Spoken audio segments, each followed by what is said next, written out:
Коми разрешена реализация мясной продукции промышленного производства. Напомним, из-за вспышки африканской чумы свиней в нескольких районах был введен карантин. Первое заражение домашних животных было зафиксировано в местечке Сосновая Поляна 15 февраля. С 16 февраля в целях предотвращения африканской чумы и минимизации потерь в сельскохозяйственной отрасли глава Коми своим указом ввел для свиноводческих хозяйств Сыктывкара, Сыктывдинского и Карткеровского районов запрет на производственную деятельность, а также перевозку живых свиней. Также под запретом оказалась реализация мясной продукции на фермах в радиусе 10 километров от очага заражения.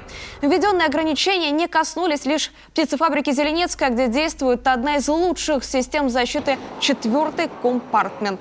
Фирменная продукция реализуется в прежнем режиме. Напомним, под убои в 3 районах в результате ветеринарных проверок попали почти 900 свиней.